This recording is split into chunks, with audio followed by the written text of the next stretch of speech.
Hello dear students. आज हम पढ़ने वाले हैं अपनी grade 9 English book NCERT book से chapter number 3 the little girl. तो इस सेशन में आज हम साथ में मिलकर पूरी स्टोरी को लाइन बाय लाइन कवर करेंगे। साथ ही में हम उसका हिंदी एक्सप्लेनेशन भी समझेंगे। तो इट इज़ एडवाइजेबल कि आप अपनी एनसीईआरटी बुक के साथ में बैठें। कोई भी चीज़ जो आपके लिए डिफ़िकल्ट है अंडरस्टैंड करना, उसको आप अंडरलाइन करके साथ साथ में उसके मीनिंग को लिखते चले जाएं। और जब आपके सामने बुक होगी तो आप उसको भी साथ साथ में अपने फिंगर को ट्रेस करते हुए साथ साथ में हमारे पढ़ सकते हैं।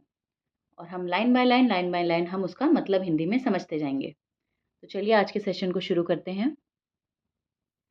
जैसे कि बेटा हर चैप्टर के पहले दिया होता है बिफोर यू रीड। तो इसमें इस सेक्शन में हमें चैप्टर के बारे में थोड़ा सा इंट्रोड्यूस किया जाता है, थोड़ा सा बताया जाता है कि आपको पढ़ने से पहले चैप्टर के बारे में क्या जानना ज़रूरी है। तो इसमें बेसिकली हमें चैप्टर का एक छोटा सा ब्रीफ इंट्रोडक्शन दिया जाता है, जिसको पढ़ के हम चैप्टर को आगे कनेक्ट कर सकते हैं। तो चलिए साथ में इसे पढ़ना शुरू करते हैं और इसका मतलब समझते हैं। Do you feel you know your parents better now than when you were much younger? Perhaps you now understand the reasons for some of their actions that used to upset you earlier. तो वो आपसे पूछ रहे हैं कि आप बताइए, क्या आपको अब ऐसा लगता है कि आप अपने पेरेंट्स को थोड़ा सा बेहतर समझते हो उसके मुकाबले में जब आप बहुत छोटे थे, बहुत यंग थे? वो कह रहे हैं शायद ऐसा इसलिए होता है कि अब आप ना रीजंस भी समझने लगे हो कि जो पेरेंट्स के रीजंस हैं, कुछ उनके कहने के या उनके कुछ करने के, जो भी उनके एक्शंस हैं, उसके पीछे के हम जो है वो एक्शंस को बहुत अच्छे से समझ चुके हैं हम, है ना? लेकिन जो चीज़ें हमें पहले अपसेट करती थी कि मम्मी ने ऐसा क्यों कह दिया या क्यों कर दिया, अब हम उनके पीछे के रीजंस को समझने लगे हैं, तो शायद हम अपने पेरेंट्स को बेटर अंडरस्टैंड करने लगे हैं। The story about a little girl whose feelings for her father change from fear to understanding will probably find an echo in every home. तो क्या कह रहे हैं कि ये तो हर घर की कहानी है और ऐसे ही इस बच्ची की भी कहानी है कि उसकी फीलिंग्स ऐसी होती हैं अपने पापा के लिए। सबसे पहले वो उनसे बहुत डरती होती है ना? तो फियर की फीलिंग है, वो फीलिंग धीरे धीरे करके उसकी अंडरस्टैंडिंग में चेंज हो जाती है, अपने पापा को समझने में चेंज हो जाती है। तो जैसे I have also felt this very personally, बहुत पर्सनल लेवल पे मैंने ऐसा फ़ील किया है और मैं अभी भी फ़ील करती हूँ कि जैसे जैसे हमारी एज बढ़ती जा रही है, हम अपने पेरेंट्स को या जो भी अपनी लाइफ में डिफरेंट रिलेशंस हैं उनको बहुत और भी अच्छी तरीके से समझते जा रहे हैं। और कभी कभी हमें खुद पर भी ऐसी आती है कि हम उस टाइम ऐसा क्यों करते थे, किसी ने ऐसा कहते तो हम ऐसा क्यों रिएक्ट करते थे। तो it's the process of maturation, है ना? हम धीरे धीरे मैच्योर हो रहे हैं सभी लोग। हम धीरे धीरे चीज़ों का जैसे हमें एक्सपोजर हो रहा है, धीरे धीरे डिफरेंट एक्सपीरियंसेस हमारे लाइफ में आ रहे हैं, डिफरेंट हम पढ़ाई भी जितनी करते जा रहे हैं या हम जितने तरीके के अलग अलग लोगों से मिलते जा रहे हैं, है ना? तो जो भी ऑल सारे एक्सपीरियंसेस हैं हमारी ज़िंदगी के, वो हमें एक डिफरेंट इंसान बनाते रहते हैं हर दिन। और फिर हम अपनी ज़िंदगी से जुड़े रिश्तों को थोड़ा थोड़ा बेहतर तरीके से समझते रहते हैं। तो जैसा इसमें भी बताया है कि लड़की जो अपने फादर से पहले बहुत डरती थी, धीरे धीरे उनकी साइड ऑफ द स्टोरी भी वो समझने लगती है। तो चाहिए चलिए मतलब अब हम साथ में मिलके इस बच्ची की स्टोरी को जानेंगे कि वो एक्चुअली किस तरह उसकी ये फियर से अंडरस्टैंडिंग तक की जर्नी रही। और हम भी साथ साथ में सोचते रहेंगे कि क्या कोई ऐसी चीज़ें थी जिस पे हम पहले बड़ा नाराज़ हो जाया करते थे अपने पेरेंट्स की, पर क्या ऐसा कुछ चेंज हुआ है? क्या अंडरस्टैंडिंग में हमारी चेंज हुआ है? क्या हमारी समझ थोड़ी सी बेहतर हुई है उनको समझने में? क्या हमारी ज़िंदगी में चेंजेस आए हैं? वो भी हम साथ में अपना सोचते हुए रिलेट करते हुए चलेंगे। तो चलिए हम स्टोरी को पढ़ना स्टार्ट करते हैं। To the little girl he was a figure to be feared and avoided. उस बच्ची के लिए जो फादर थे, उसके जो फिगर थे, वो ऐसे थे कि जिसको फ़ियर करना चाहिए, जिससे डरना चाहिए या उनको बस अवॉइड कर देना चाहिए, है ना? तो every morning before going to work he came into her room and gave her a casual kiss. तो जब भी वो काम पर जाते थे, उससे जाने से पहले सुबह-सुबह वो बच्ची के रूम में आते थे और बच्ची को एक किस देते थे। To which she responded with goodbye father. और उसका रिस्पॉन्स वो कैसे करती थी? Goodbye father. And oh, there was a glad sense of relief when she heard the noise of the carriage growing fainter and fainter down the long road. तो वो कह रहे हैं कि उस बच्ची को बड़ा एक रिलीफ मिलता था और बहुत खुश होती थी वो, जब जो पापा की गाड़ी की आवाज़ ना रोड पे दूर होती जा रही है और दूर और दूर, और एक टाइम पे ख़त्म हो जाती है आवाज़ आके, यानी कि वो बहुत दूर चले गए हैं, है ना, वो अब आस-पास में नहीं है। तो बच्ची को बड़ी खुशी मिलती थी इस बात से। In the evening, when he came home, she stood near the staircase and heard his loud voice in the hall. अब जब वो शाम को घर आते हैं, तो वो सीढ़ियों के पास खड़ी रहती है और वो पापा की बहुत लाउड वॉइस, बहुत ही तेज़ आवाज़ सुनती है हॉल से। Bring my tea into the drawing room, है ना, मेरी चाय लेके आओ ड्राइंग रूम में। Hasn't the paper come yet, क्या अभी तक अखबार नहीं आया है? Mother, go and see if my paper's out there. तो जो पापा की मम्मी हैं, वो उनसे कहते हैं देखो जाके मेरा पेपर कहीं बाहर तो नहीं पड़ा है। And bring me my slippers, मेरी कोई चप्पल भी लेके आओ। Kezia, mother would call to her, अब केजिया बच्ची का नाम है, तो केजिया की मम्मी उससे कहती हैं, if you are a good girl you can come down and take off father's boot. अगर तुम बहुत अच्छी बच्ची हो तो तुम क्या करो, चलो आ जाओ बाहर, और वो सीढ़ियों पे खड़ी ना, तो चलो नीचे उतर के आओ और पापा के बूट्स उतार दो। Slowly the girl would slip down the stairs, more slowly still across the hall, and push open the drawing room door. ठीक है, तो अब बच्ची आती है धीरे धीरे उतर के, धीरे धीरे हॉल में से गुजरती है, फिर उसके बाद ड्राइंग रूम का जो है वो डोर खोल देती है। By the time he had his spectacles on and he looked at her over them in a way that was terrifying to the little girl. अब तक क्या है, पापा ने अपने चश्मे लगा लिए हैं, क्यों? क्योंकि उनको अखबार पढ़ना है ना? और वो जब अपने चश्मे के अंदर से ऐसे बच्चे को देखते हैं, तो बच्ची के लिए ये जो है वो बड़ी टेरिफाइंग चीज़ है, बट बड़ा डराने वाला उसके लिए एक्सपीरियंस रहता है।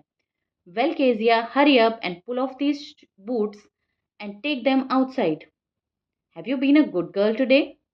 तो पापा क्या कहते हैं, केजिया चलो जल्दी जल्दी मेरे बूट्स उतार दो और उसको बाहर रख के आ जाओ। क्या तुम एक अच्छी अच्छी अच्छी बच्ची बन के रही आज? I don't know father. तो बच्ची ऐसे हकला के बोलती है थोड़ा, पता नहीं पापा। You don't know, if you stutter like that mother will have to take you to doctor. मतलब तुम कैसे कह रही हो डोंट नो, मतलब तुम ऐसे अगर हकला के बात करोगी ना, तो तुम्हें मम्मी से बोल के तुम्हें मुझे डॉक्टर के पास भेजना पड़ेगा। She never stuttered with other people, had quite given it up. तो वो पहले पहले कभी हकला के बोलती थी, लेकिन अब तो वो दूसरों के साथ कभी हकला के बात नहीं करती है। But only with father, because then she was trying so hard to say the words properly. बस वो अपने पापा के पास सामने ही हकला के बात करती है, क्योंकि वो उनसे इतना डरती है कि उसके मुंह से शब्द ही नहीं निकल पाते हैं, तो वो हकला के उसके मुंह से शब्द निकलते हैं। What's the matter? What are you looking so rest about? Mother, I wish you taught this child not to appear on the brink of suicide. Here, Kezia, carry my teacup back to the table carefully. तो उससे कहता है क्या मसला है तुम्हारे साथ, क्या मैटर है भाई, है ना, why looking so rest up, कैसे तुम इतनी दुखियारी सी क्यों लग रही हो? तो अपनी मम्मी से कहता है कि तुमने इस बच्ची को क्यों नहीं सिखाया, ऐसा लगता है कि बिल्कुल मतलब अभी मरी जाएगी, ऐसे क्यों रहती है ये। जाओ केजिया, जाओ मेरी टेबल पर वापस जाके मेरी जो टी कप है, चाय की कप है, वापस मेरे टेबल पे बहुत ही ध्यान से रख के आ जाओ। He was so big, his hands and his neck, specially his mouth when he yawned। कह रही पापा कितने बड़े से थे, उनके हाथ कितने बड़े बड़े थे, उनकी गर्दन, उनका मुंह, और जब वो यौन करते थे, जब यानी कि वो एक जमाई लेते थे, तो वो कितना बड़ा मुंह खोलते थे। वो मेरे पापा कितने, मतलब he is such a big man. Thinking about him alone was like thinking about a giant. मतलब अगर उनके बारे में मैं सोचती थी, मुझे लगता था किसी जायंट के बारे में सोच रही हूँ। तो जायंट होता है प्यारे बच्चों, कोई एक बहुत अ, बड़ा सा आदमी, जो कि टेल्स में हमने पढ़ा है लेकिन हमने कभी रियल में नहीं देखा है ना। अ, तो हमने लास्ट ईयर जो 8वीं क्लास में हमने एक सेल्फिश जायंट करके स्टोरी भी पढ़ी थी, जिसमें एक बहुत बड़ा जायंट होता है ना। बच्चे उसके गार्डन में खेलने आते हैं, वो सब हमने डिटेल में आपने लास्ट ईयर 8th ग्रेड में पढ़ा होगा। तो बहुत बड़े ऐसे आदमी लगते हैं जैसे कि कोई जायंट हो। On Sunday afternoons, grandmother sent her down to the drawing room to have a nice talk with father and mother. अब संडे आफ्टरनून्स को, जब भी संडे को दोपहर होती थी, तो जो दादी कहती थी कि जाओ ड्राइंग रूम में जाके बैठो, मम्मी पापा से बहुत अच्छे से बातचीत करो। But the little girl always found mother reading and father stretched out on the sofa.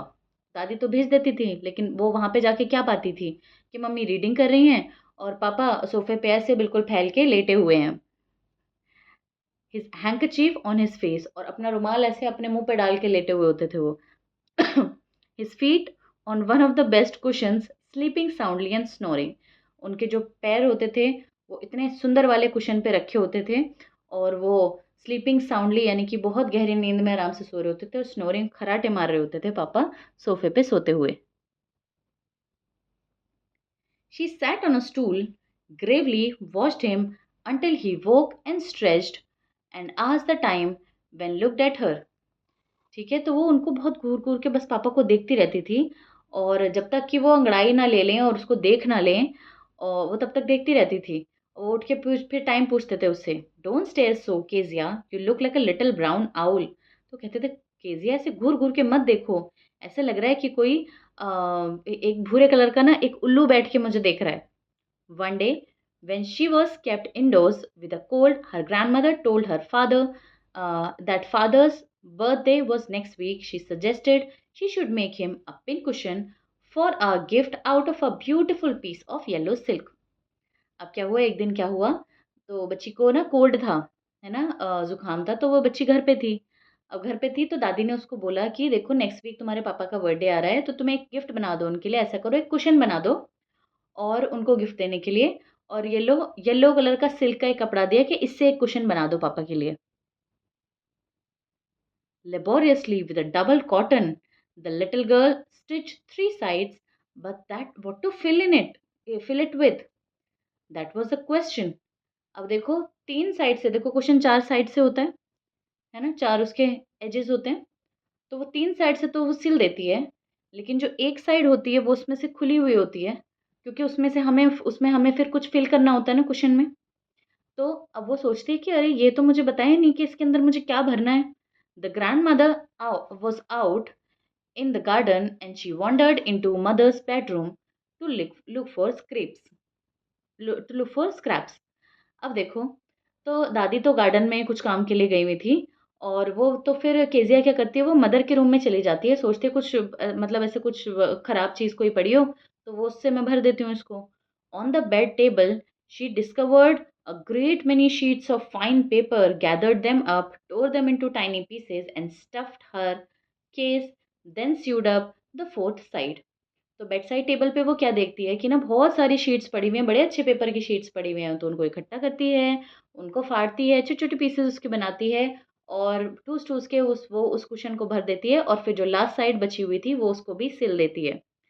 That night there was a hue and cry in the house. Father's great speech for the port authority had been lost. अब क्या हुआ, उस night तो घर में इतना शोर-गुल मचा हुआ था, हंगामा मचा हुआ था कि जो पापा के अ, एक उन्हें बहुत इम्पोर्टेंट स्पीच देनी थी पोर्ट अथॉरिटी पे, वो उनकी खो गई थी। अब हमें समझ आ रहा है कहाँ गई वो। Rooms were searched, servants questioned, finally mother came into Kezia's room. सारे रूम में ढूँढ लिया, जो कि सर्वेंट उनके यहाँ जो मेड वगैरह काम करते थे, जो हाउस हेल्प होते हैं हमारे काम करने वाले, सारे नौकरों से पूछ लिया। तो जो मदर फाइनली अब केज़िया के रूम में आती हैं। "Kezia, I suppose you didn't see some papers on table in our room?" के तो वो बोलती है, "केज़िया, मुझे लगता है कि तुमने कोई पेपर तो नहीं देखे हमारे रूम में टेबल पे रखे हुए?" "Oh yes," she said, "I tore them up for my surprise." वो कह रही, "हाँ, हाँ, मैंने देखे हैं ना, मैंने ही तो उनको फाड़ के पापा को सरप्राइज़ देने के लिए मैंने उसको कुशन के अंदर भर दिया है।" "What?" screamed mother. "Come straight down to the dining room this instant." कह रही, "क्या? तुम फटाफट से डाइनिंग रूम में नीचे आओ, फटाफट आओ जल्दी से."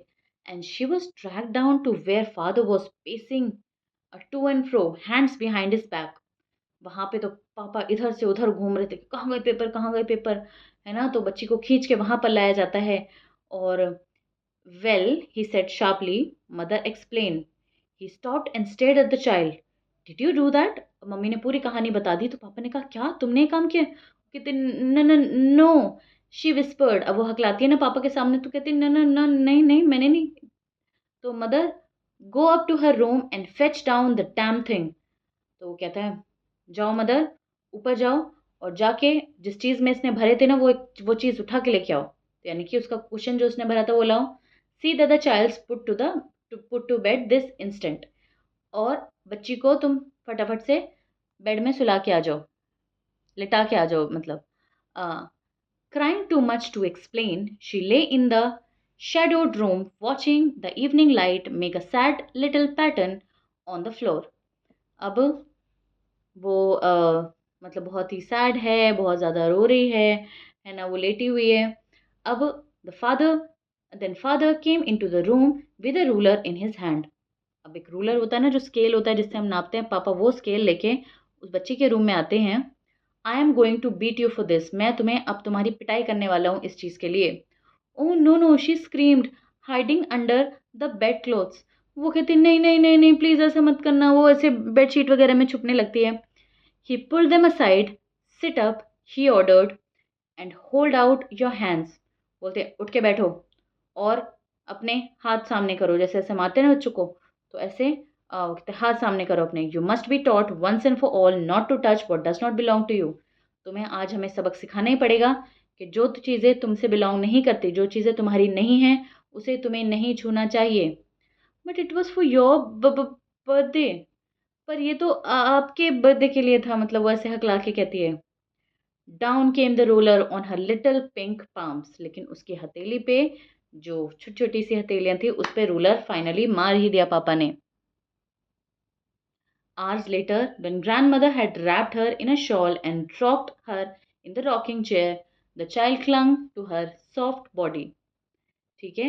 अब कुछ घंटों बाद फिर दादी उसको ऐसे हक कर लेती हैं और दादी की सॉफ्ट सॉफ्ट बॉडी से लग के उसको बहुत अच्छा लगता है। फिर what did God make fathers for, she soft, रो रो के कहती है पापा, ये जो भगवान है वो पापा लोगों को बनाते ही क्यों हैं। Has a clean hankie darling, blow your nose, go to sleep pet, you'll forget all about it in the morning.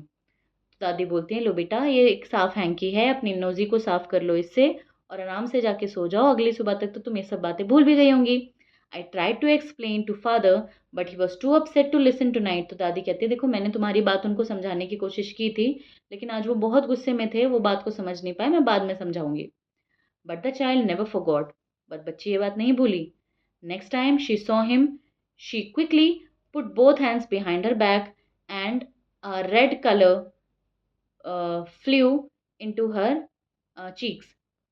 तो अब जब भी नेक्स्ट टाइम उसने जब उसने नेक्स्ट टाइम उसने पापा को देखा तो उसके एकदम गाल लाल हो गए डर से, और उसने अपने हाथों को जो था ऐसे करके अपनी पीठ के पीछे छुपा लिया। क्योंकि उसकी पिटाई हुई थी हाथों पे, तो उसने फटाफट से पापा को देखते अपने हाथों को पीठ के पीछे छुपा लिया। The McDonald's lived the next door. They had 5 children. Looking through a gap in the fence, the little girl saw them playing tag in the evening. अब मैकडोनल्ड्स जो हैं, नाम है उन लोगों का, ठीक है, फैमिली का सरनेम उनका, तो वो बगल वाले घर में रहते थे, उनके 5 बच्चे थे। तो वो अपने गैप में से फेंस के ना उनको देख रही है कि वो पापा के साथ अपने टैग खेल रहे हैं शाम को। The father with the baby, Mao on his shoulders, 2 little girls hanging on to his coat pockets, ran round and round the flower beds, shaking with laughter, है ना। तो एक बच्चे को उन्होंने शोल्डर पे बिठा रखा है, 2 लड़कियां जो हैं उनकी वो उनके कोट को कभी पकड़ रही हैं, उनके आसपास भाग रही हैं, तो वो हंस रहे हैं सब लोग मिलके। Once she saw the boys turn the hose on him, ठीक है। अब बॉयज भी उनके साथ खेलने की कोशिश कर रहे हैं, उनके जो तो 5 बच्चे हो गए पूरे। And he tried to catch them laughing all the time. तो पापा क्या कर रहे हैं, वो जो मिस्टर मैकडोनल्ड हैं वो बच्चे भाग रहे हैं और वो उनको जा जाके पकड़ रहे हैं, और सब बहुत खुश हैं, सब हंस रहे हैं उनकी फैमिली में। Then it was she decided they were different sort of fathers. तो उसने ये सोचा उस दिन के, देखो सारे फादर ऐसे नहीं होते गुस्से वाले या जिनसे डर लगे, अलग अलग टाइप के फादर होते हैं। तो देखो ये बच्चे अपने फादर के साथ कितने खुश हैं, उनके साथ खेल रहे हैं। Suddenly one day mother became ill and she and grandmother went to hospital. लेकिन एक दिन क्या हुआ, मेरी मम्मी बड़ी बीमार पड़ गई और वो और दादी जो है वो हॉस्पिटल चली गई। The little girl was left alone in the house with Alice the cook. तो जो लिटिल गर्ल है, अब जो एलिस है उनके घर में कुक, उनके साथ में वो अकेली है। That was all right in the day time. देखो दिन तक तो ये बात सारी ठीक थी, अकेले रहना। अब देखो इस फोटो ये आपके लिए लगाई गई है कि आप देखो, ये ऐसे फेंस में से बीच में से झाँक के देख रही है, ये मिस्टर मैकडॉनल्ड हैं जो उसके पड़ोसी हैं और 5 बच्चे उनके 2 लड़कियाँ नीचे, 1 बच्चा उनके कंधे पे बैठा हुआ है, किस तरह से अपनी फैमिली के साथ खेल रहे हैं। तब वो रियलाइज़ करती है कि अ, सब अलग-अलग टाइप के फादर्स होते हैं। But while Alice was putting her to bed, she grew suddenly afraid. ठीक है, अब जब एलिस जो कुक है अ, उसको अब वो बेड में सुलाने जा रही है बच्ची को, रात हो गई है क्योंकि, तो वो एकदम से डर जाती है बच्ची। What will I do if I have a nightmare? मैं क्या करूँगी अगर मुझे कोई बुरा सपना है, नाइटमेयर मतलब कोई बुरा सपना। She asked, I often have nightmares and then granny takes me into her bed. ठीक है? तो वो कहती है कि मुझे कई बार ना मुझे बहुत बुरे-बुरे सपने आते हैं, तो तब जो ग्रैनी है, यानी कि उसकी जो दादी हैं, वो अपने बेड में उसको सुला देती हैं। I can't stay in the dark, it all gets whispery. कह रही मैं अंधेरे में अकेले नहीं रह सकती, ऐसा लगता है कोई विस्पर करके बात कर रहा है, मतलब फुसफुसा के कोई बात कर रहा है, बहुत अजीब सा लगता है अंधेरे में। You just go to sleep child, said Alice pulling off her socks, you don't and don't you scream and wake your poor pa. तो अब एलिस जो है कुक, उन्होंने बोला कि देखो बेटा, अ, तुम चुपचाप सोने चली जाओ। उसके उन्होंने सॉक्स उतार दिए और प्लीज़ देखो ज़्यादा चिल्लाना-विल्लाना मत और अपने बेचारे पापा को उठा मत देना नींद से। But the same old nightmare came, यानी वही पुराना सपना उस बच्ची को अब दोबारा आ गया। क्या सपना था? The butcher with a knife and a rope who came near and nearer, smiling at the dreadful smile, while she could not move, could only stand still, crying out, "Grandma, grandma." ठीक है, तो उसको एक एक जो बुरा सपना है वो बार-बार आता था, आज भी वो उसको बुरा सपना आ गया, तो एक कसाई जो है वो आ रहा है, एक बड़ा-सा नाइफ़ लेके और एक रस्सी लेके आ रहा है, जिससे वो बच्चे को बाँधेगा या उसको कुछ फिर नाइफ़ से हार्म पहुँचाएगा कुछ ना कुछ, है ना? ऐसे वो उसके पास आ रहा है, उसके पास आ रहा है और ऐसी खतरनाक सी स्माइल करता हुआ आ रहा है वो, जिससे बच्ची बहुत डर रही है, पर बच्ची मूव नहीं कर पा रही है सपने में। वो एक ही जगह खड़ी होके रो रही है और बोल रही है, ग्रैंडमा अपनी दादी को बुला रही है। She woke shivering to see father beside her bed, a candle in his hand. तो वो जैसे ही उठती है वो देखती है पापा उसके बगल में खड़े होते हैं और उनके हाथ में एक कैंडल है। What's the matter, he said, बेटा क्या हुआ तुम्हें बताओ। Oh butcher a knife I want granny, पता नहीं वो मैंने एक सपना देखा जिसमें कि एक कसाई था, उसके हाथ में छुरी थी, मुझे तो दादी चाहिए अभी। He blew out the candle, उन्होंने अपनी कैंडल बुझा दी। Bent down and caught up the child in his arm, तो बच्चे को पापा ने क्या है अपने अपनी गोदी में उठा लिया। Carrying her along the passage to the big bedroom, अपने जो उनका खुद का बेडरूम था वहां पे वो बच्चे को उठा के ले गए अपनी गोदी में उठा के, यानी किसको, केजिया को। A newspaper was on the bed, क्योंकि पापा न्यूज़पेपर पढ़ते थे तो बेड के ऊपर भी न्यूज़पेपर अभी भी पड़ा हुआ था। He put away the paper then carefully tucked up the child, है ना, अब उन्होंने अच्छे से पेपर को हटा दिया और प्यार से बच्चे को लिटा दिया। He lay down beside her, half asleep, still still with the butcher's smile all about her it seemed.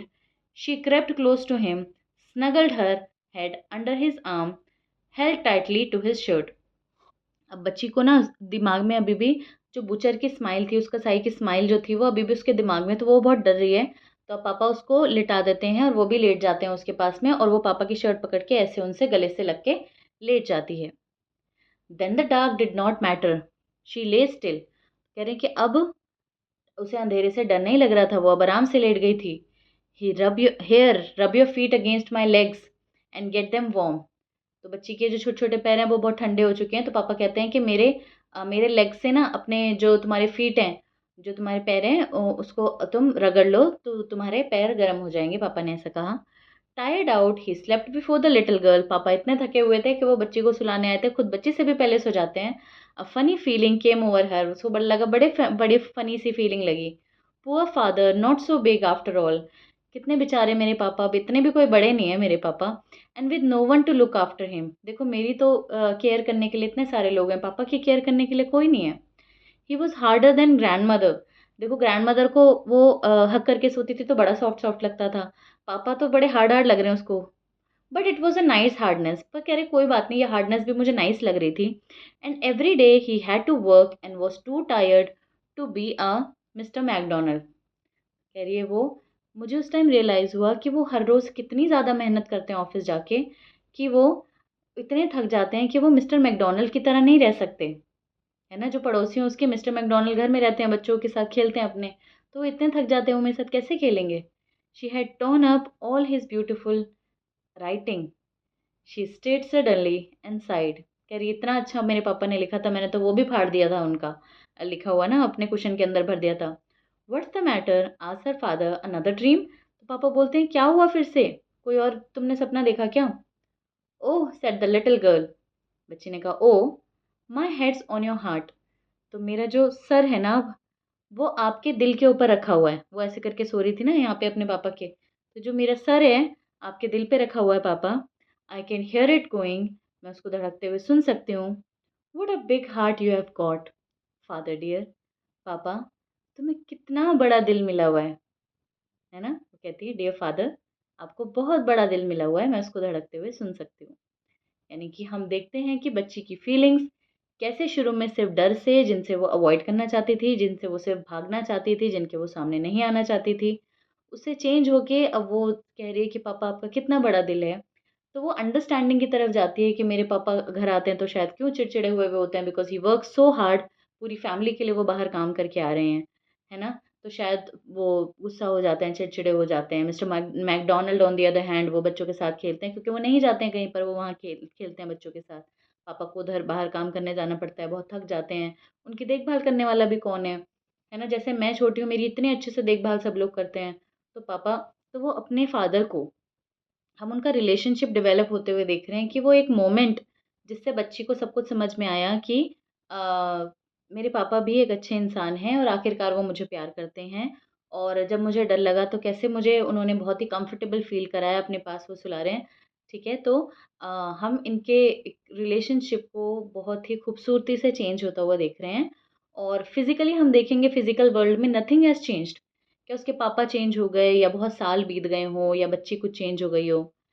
At the end it's the mind. उसके दिमाग में कुछ ऐसा चेंज हो गया उनकी तरफ से, उनकी उसकी फीलिंग चेंज हो गई, उस पापा की तरफ से उस बच्ची की थॉट चेंज हो गई. तो ये हम ब्यूटीफुल ट्रांसफॉर्मेशन देख रहे हैं एक खूबसूरत से पापा और बेटी के रिश्ते के बीच का.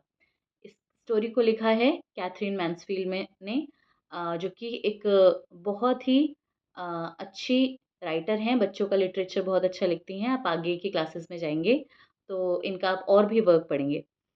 So, here we come to the end of this chapter. I hope you liked the lesson. I hope you enjoyed reading it. I hope you were able to draw connections. I hope आप कुछ अपने अपनी life से भी इसके connection बना पाए होंगे, या नहीं तो कम से कम आपको एक इंसाइट मिला होगा कि कैसे हम भी अब थोड़ा सा ध्यान से देख के सोच सकते हैं कि पेरेंट्स ऐसा करते हैं तो क्यों करते होंगे, क्या हम उसके बैकग्राउंड के रीज़न को भी समझने की कोशिश कर सकते हैं. So I hope this lesson does exactly the same. I hope आपको कुछ ये लेसन हेल्प कर पाए in your personal life as well. If at all it changed anything in your thought, और मे बी आपको कुछ इस लेसन ने सोचने पर मजबूर किया हो, तो डेफिनेटली हमें कमेंट्स में बताएं. आपको ये सेशन लगा कैसा, क्या आपको बहुत अच्छे से समझ में आया, या आपके इससे कोई रिलेटेड डाउट्स हैं, वो भी आप हमें नीचे कमेंट सेक्शन में ज़रूर बताएं. अगर आपको ये वीडियो अच्छी और इन्फॉर्मेटिव लगी तो एक हिट द लाइक बटन. और आप ऐसी और वीडियोस अगर देखना चाहते हैं तो भी नीचे आप कमेंट बॉक्स में बताएं. और please subscribe to this channel. This is your channel. आपको अ, ये वीडियोस आपको अपने आप नोटिफिकेशन के ज़रिए आपके पास पहुंच जाएं. इसके लिए आप इस चैनल को ज़रूर सब्सक्राइब करें. Thank you so much again everyone for watching. I will see you in the next session. Thank you.